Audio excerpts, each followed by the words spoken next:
एक mud skipper, एक मछली जो अपना अधिकांश जीवन समुद्र से बाहर बिताती है।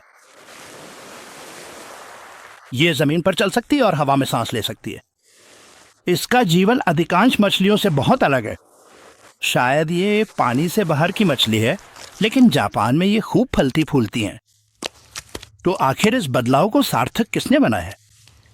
इसका जवाब कीचड़ में छुपा है। जैसे ही ज्वार उतरता है, वो कीचड़ के मैदानों को उजागर कर देता है। सूरज की रोशनी समृद्ध गाद पर पड़ती है और वहां छोटे छोटे पौधे और जानवर खूब पनपते हैं। मड स्किपर के लिए ये सब भोजन है। कीचड़ के ऊपर ऊंचा कूदना आपको सबकी नजर में लाने का है। अपने सिर के ऊपर स्थित आंखों के साथ मड स्किपर दोस्त और दुश्मन दोनों पर नजर रखते हैं और नर अपनी सीमा में घुसपैठ करने वालों से लड़ते हैं।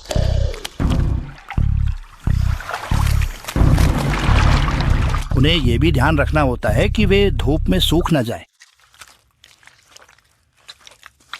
कीचड़ में लौटना त्वचा को ठंडा और नम बनाए रखता है।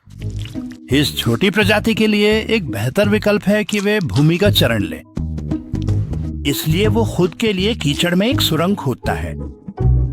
उसके द्वारा निकाली गई मिट्टी का ढेर उसकी खुदाई की सीमा का संकेत है। चूंकि ज्वार दिन में 2 बार सुरंग में पानी भर देता है, रखरखाव वास्तव में एक बड़ा बोझ है। सुरंग केवल धूप से बचने का स्थान नहीं है, इसका एक और बहुत महत्वपूर्ण उद्देश्य भी है। सुरंग वास्तव में यू आकार की होती है और उसके सुदूर छोर पर एक बंद कक्ष होता है जिसकी दीवारें अंडों से ढकी होती हैं।